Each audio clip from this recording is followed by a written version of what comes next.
Bienvenue dans cette nouvelle vidéo de notre formation en trading. Dans cette vidéo, je vais t'apprendre une stratégie de trading que j'utilise, qui est très rentable, que mes étudiants utilisent. J'ai prouvé, je l'ai backtesté, donc son efficacité n'est plus questionnée. Cette vidéo va certainement changer ta vie. Pourquoi? Parce que ça va t'apporter beaucoup d'argent.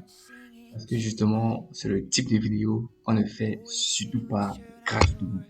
Donc, je te demande d'être attentif et que demande justement de mettre en pratique juste après la vidéo, de t'entraîner, d'appliquer avec discipline, avec confiance, parce que justement, ça rapporte beaucoup d'argent. Je fais de l'argent avec mes étudiants en funk.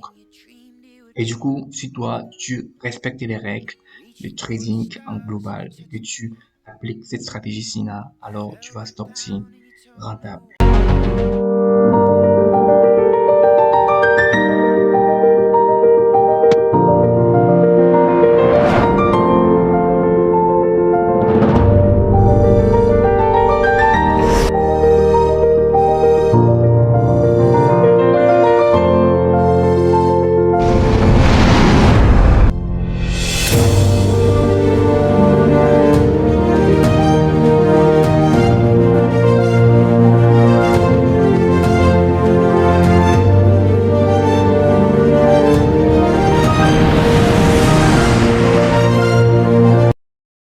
La stratégie est principalement focalisée sur des unités de temps supérieures comme la daily, la weekly et même la monthly. Pourquoi? Parce que les banques, les gros acteurs, ceux qui contrôlent le prix, ils traitent à long terme. Il faut savoir que les banques ne traitent pas sur des unités de temps inférieures à la H4. Ils préfèrent laisser cela au robot. Donc, ce qu'ils vont faire, c'est qu'ils vont injecter, ils vont mettre des gros fonds dans des robots de trading et justement, eux, ils vont trader sur des unités de temps inférieures. Mais eux, ils prennent des décisions, ils prennent des trades sur très long terme. Et les anglo-saxons aiment bien le dire que the trend is your friend. C'est une phrase qui est très importante dans le trading. T'amuser à trader à contre-tendance, c'est un peu risqué pour toi. Et c'est un jeu qui va t'amener très souvent à la perte. Chercher à chaque fois un renversement de marché va justement détruire ta psychologie et justement te faire abandonner ce métier. Donc, si tu veux réussir en trading, qu'importe ton type de trading, il vaut mieux trader dans la direction des banques. Et comment identifier la direction des banques? C'est justement d'aller sur des unités de temps lourds. Donc, la stratégie que je m'avais donc te prendre est focalisée sur la tendance à long terme. Donc, on va identifier la tendance à long terme. On va trouver des opportunités de trade à grande probabilité sur nos différentes unités de temps en fonction de notre type ou bien de notre style de trading.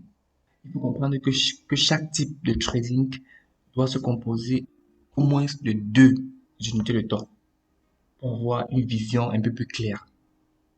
Donc, quand tu trades, si tu es trader intraday par exemple, il vaut mieux combiner au moins trois unités de temps pour mieux trader, pour avoir une vision un peu claire. Et je vais t'apprendre ici que il faut combiner principalement à tes time frames que tu regardes, les time frames lourds, comme la daily, la weekly, pour voir justement, la tendance globale des gros acteurs qui contrôlent le prix.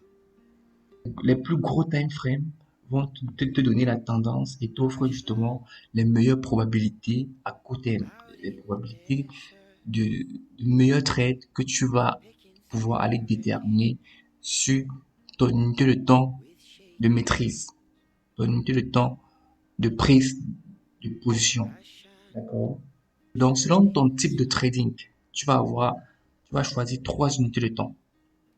Donc, si tu te dis que tu es trader long terme, tu vas analyser tes graphiques sur la monthly, sur la weekly, prendre tes positions sur la deal.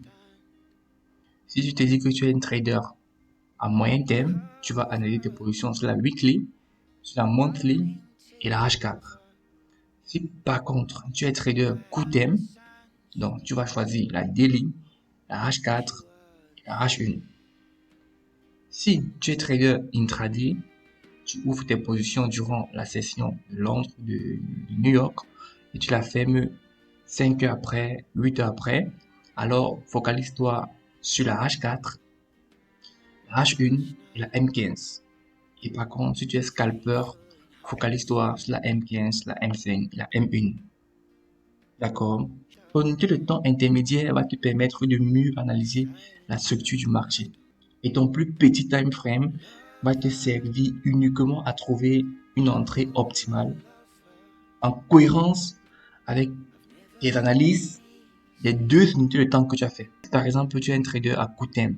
Tu vas analyser la daily pour avoir une tendance globale du prix. Et en fonction de la tendance globale là, tu vas descendre sur ton unité de temps H4 pour chercher uniquement des patterns qui sont dans la même direction avec l'analyse que tu vas faire sur la daily. Et justement basculer sur ton H1 pour trouver des patterns d'entrée sur un setup que tu as déjà identifié sur ton unité de temps intermédiaire. Je vais te montrer tout ça dans les graphiques pour pas t'aider. D'accord? Donc, ne te base jamais sur un seul time frame pour prendre une décision de trade. Il faut combiner au moins deux. Et je vais aller plus loin. Il faut surtout considérer les unités de temps supérieures comme la weekly ou la daily. Pourquoi? Parce que ceux-là vont te donner une tendance globale du prix. Et toi, tu aimerais trader dans le sens de la tendance. C'est bien vrai qu'à des moments précis, il y a des retournements en fonction de certains patterns, price action, que je vais t'apprendre dans les prochaines vidéos.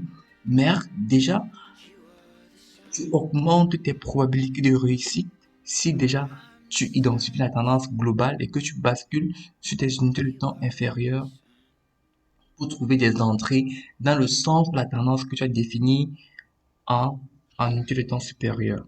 D'accord? Rien ne t'empêche de regarder tous les time frames, surtout si tu es scalper.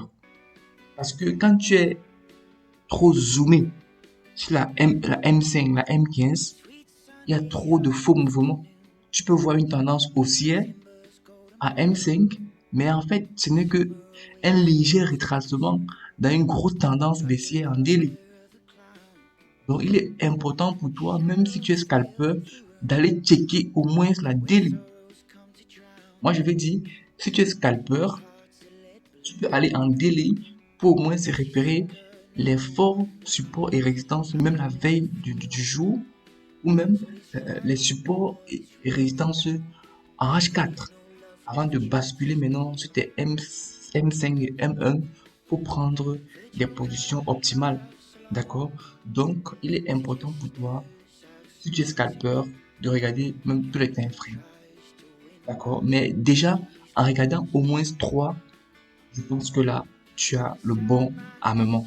On va trader selon la tendance du marché. Je vais te montrer une stratégie très facile pour justement définir la tendance à long terme, justement basculer sur tes unités de temps inférieures pour trouver des opportunités de trade qui convergent dans le sens de la tendance que tu as identifiée à long terme. Ok? Tu dois comprendre que qu'importe ton type de trading, déterminer la direction du marché à long terme est primordial. Mais tu vas me dire, Crépin, mais pourquoi moi je trade à M5 et justement, moi je vais attraper des opportunités de 10 pips, 15 pips et ça va. Parce que je veux regarder les long terme. Il faut comprendre que déterminer la tendance à long terme, c'est comme la base. C'est la base du trading d'analyse technique. Moi, je te parle dans la première vidéo de la structure du marché. Tu vois, la structure du marché, c'est un peu comme la tendance du marché. Tu vois, c'est les trois profils du marché qu'on a vu. Tendance, consolidation, renversement. Ici, là, moi, je te parle de déterminer la tendance maintenant à long terme. Déterminer la tendance à long terme, c'est la base du trading. The trend is your friend. Cette phrase ici est vraie jusqu'aujourd'hui. Faut pas t'amuser à trader à contre-tendance si tu n'as pas une stratégie précise. Et cette stratégie précise là, en fonction des setups ou bien des patterns précis, price action, je vais te montrer dans les vidéos prochaines. Il ne faut pas trader à contre-tendance. Il ne faut pas trader contre les banques. Il ne faut pas trader contre les gestionnaires de fonds parce que c'est eux qui ont la main sur les finances. C'est eux qui gèrent le prix. D'accord? Quand tu identifies la tendance à long terme, ça t'aide à comprendre l'objectif à long terme des banques. Quand tu identifies par exemple une tendance haussière à long terme, tu vois, tu as déjà une idée que, ok, tout le mois-ci ou bien toute la semaine-ci, les banques ont l'intention d'acheter le prix.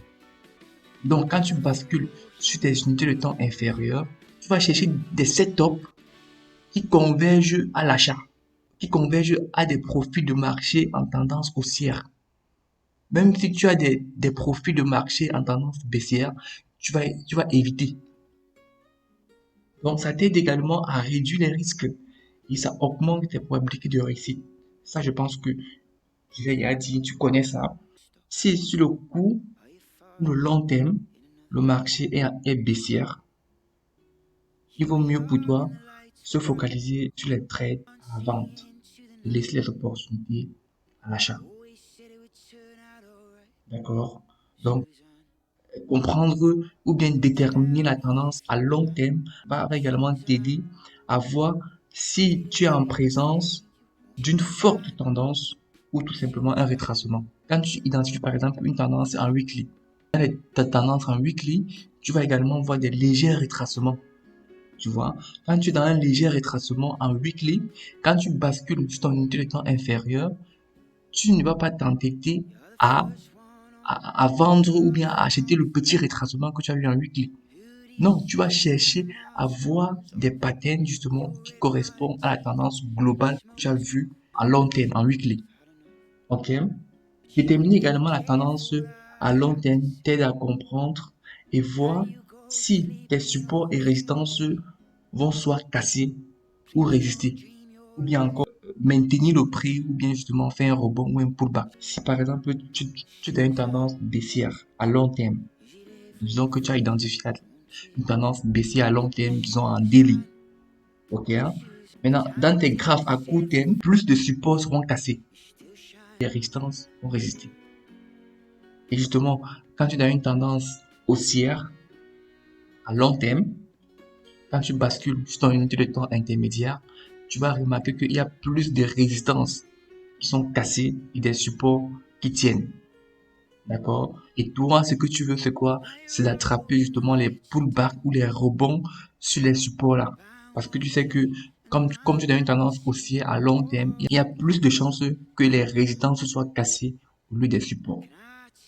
Ok? Hein? Mais il faut comprendre ça, c'est important. Donc la stratégie donc consiste à quoi? La stratégie consiste à utiliser deux moyens mobiles.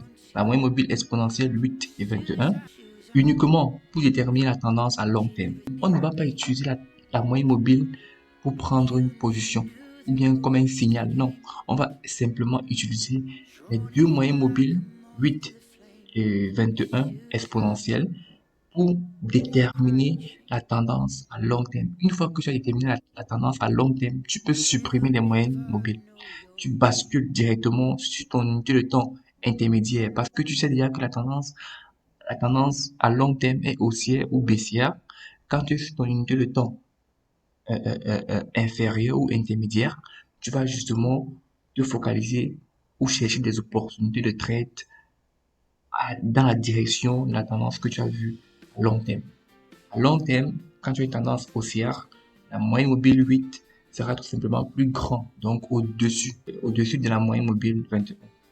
Et dans une tendance baissière, tu auras tout simplement la moyenne mobile 8 plus petit, donc en dessous de la moyenne mobile 21. D'accord? Donc, il faut comprendre, j'ai mis nota bene, il faut comprendre que la tendance à long terme te donne un avantage énorme dans l'analyse technique. C'est ce que je te disais, que c'est comme la base de l'analyse technique.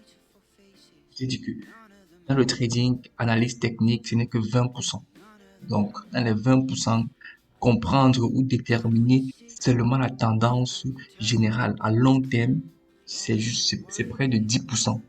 Et les autres 10% maintenant résident dans le fait de trouver une bonne entrée, de gérer la position et tout, et tout, et tout, et tout, et tout. D'accord? Donc, je vais te montrer concrètement ça dans les graphes, comment est-ce que tu peux l'utiliser et comment est-ce que ça peut être une stratégie vraiment très rentable pour toi à long terme. Alors, sur TradingView, dès que tu bascules sur ton TradingView, on va prendre une paire de devises comme UJ. Donc, tu viens ici dans indicateur, et tu vas taper EMA. Et tu vas retrouver moyen mobile. Dès que tu cliques sur lui, il s'affiche ici. Tu vois, il s'affiche directement ici. Donc, tu cliques deux fois pour que deux moyens mobiles s'affichent, simplement. Dès que il apparaît ici, tu peux le configurer. Tu viens ici, tu mets la moyenne mobile 8. Tu choisis la couleur, le style, tu choisis la couleur que tu veux. Et tu mets justement ici fermeture. Vous allez se fermeture ici, tout simplement. D'accord? Moi, je l'ai déjà ici. Je vais activer tout simplement. Donc, tu peux voir ici, moyen mobile 8, fermeture. Et là, tu as en rouge, tu mets la moyenne mobile 8 en rouge. Tu mets la moyenne mobile 21 en bleu. D'accord? Donc, ils sont là. Et ce que tu vas faire, c'est que tu vas mettre une unité de temps supérieure. On va prendre par exemple la daily. Un jour. D'accord? Toi, ce que tu veux voir, c'est la tendance globale du prix. Tu n'es pas là pour chercher un signal d'entrée ou bien un signal. Non. Tu veux justement voir la tendance du prix. Quand les deux moyens mobiles commencent à s'écarter, c'est justement là où tu te dis que c'est vraiment une grosse tendance qui est en train de commencer. Et là, tu peux basculer directement sur ces time frames inférieurs pour trouver des meilleures opportunités. Ce qui est mauvais avec les moyennes mobiles, c'est quand ça commence à consolider. Quand ça commence à consolider, on n'a pas grand chose à faire. Ok? Donc, yes. Donc, tu peux voir là que on peut déterminer la tendance. Par exemple, ici, dès que la moyenne mobile passe, on ne regarde pas surtout les croisements, hein. C'est après que c'est passé qu'on se dit que, bon, voilà quoi, c'est magnifique. La moyenne mobile vient de traverser ici, tu vois. Là, à ce niveau-ci, quand tu as identifié la tendance comme ça, là, c'est énorme. La tendance continue. Donc, dans ce marché-ci, il vaut mieux pour toi basculer justement, c'est le temps pour chercher uniquement des patterns baissières. Voilà, là, tu bascules, tu vas voir par exemple, tu vas avoir des opportunités parce que dans une bougie comme ça, c'est une journée. Donc, tu imagines que sur une journée comme ça, quand tu trades la tendance du marché, tu vas pas manquer des opportunités. Ça n'empêche pas que tu peux te faire sortir, tu peux prendre des stop loss. Tu vois, quand tu, par exemple, si tu vends ici, tu vois, ce retracement-ci peut te faire sortir. Mais toi, tu sais que la tendance globale est baissière. Tu vois, toi, tu te focalises uniquement justement sur des trades de vente. D'accord? Donc, là aussi, quand la moyenne mobile s'aplatit, c'est pas le bon moment pour entrer en position. Ici, dès que quand ça commence à s'aplatir comme ça, c'est là que tu dois basculer sur tes time frames intermédiaires pour trouver justement des patterns, des patterns baissières. Acheter le prix. Donc, quand toi, tu bascules sur tes unités de temps inférieures, tu t'en vas rechercher des trades de vente, pas des trades d'achat. C'est pareil ici. Pareil ici. Voilà. Quand tu bascules, quand la moyenne mobile exponentielle 8 a déjà traversé la moyenne mobile exponentielle 21, quand tu bascules sur ton unité de temps inférieure, c'est justement pour trouver uniquement des trades d'achat. Donc, tu vas pas arriver ici, à un moment donné, et chercher des traits de vente. Non, ça serait, ça serait pas bon pour toi. Quand tu vois un truc comme ça, et que tu bascules sur tes unités de temps inférieures, tu pars rechercher un trade un trade d'achat, pas un trade de vente. Ok, parce que tu as tendance aussi en daily. Les banques, eux, ils vont chercher à acheter, pas à vendre. Ok, et c'est pas obligé que tout le temps ça passe. Mais toi, ce que tu veux faire, c'est de trader dans le sens de la tendance, à long terme, en respectant justement ta gestion des risques, bien évidemment. Tu vois? Donc ici, par exemple, quand le trade passe ici, tu cherches des trades d'achat, d'achat, d'accord? On va prendre par exemple un truc magnifique comme ça. Tu vois, par exemple, ici, c'était magnifique. Dès que le prix traverse déjà ici, quand tu as un truc comme ça, tu vois, quand tu identifies déjà, quand la moyenne mobile commence à s'écarter, tu vois, là, il est bien vrai que c'est un peu en retard, mais quand tu identifies un truc comme ça, tu vois, pendant combien de jours? Donc, disons que c'est à partir d'ici là que tu as remarqué que la tendance baissière-ci a eu lieu, donc il y a eu le croisement a déjà été fait et que les moyens mobiles a commencé à s'écarter. Tu vois, de là à là, c'est pratiquement combien de jours? On a pratiquement 9 jours seulement de chute. Donc, tu identifies un truc comme ça, dès que tu bascules sur tes unités de temps inférieures pour rechercher uniquement des trades de vente. Et durant 9 jours, mais UJ était baissière. Donc, il ne fallait même pas s'entêter à chercher des trades d'achat ici. Alors que tu as tendance baissière, donc les banques, eux, ils vont seulement vendre le prix. D'accord? Donc, avec des stratégies un peu plus poussées, je vais te montrer comment est-ce que tu peux rechercher un renversement. Tu vois? Mais là, actuellement, quand tu identifies la tendance du marché, mais tu te focalises uniquement sur ça et tu vas attraper beaucoup d'opportunités. Beaucoup d'opportunités. Je prends par exemple aussi ici. Ici, là, dès que le prix traverse ici, tu vois, tu as remarqué que la moyenne mobile commence déjà à s'écarter. Tu recherches uniquement des trades de vente. Tu vois, tu gagnes ici, ici, tu peux prendre une perte, ça ne dérange pas. Ça arrive en trading, on ne gagne pas tout le temps et tu continues au fait.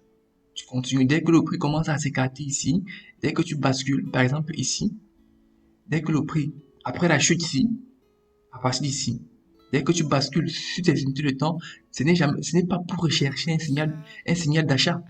Même pas. Tu t'en vas rechercher simplement des signaux de vente en fonction de ton setup, en fonction d'une stratégie précise.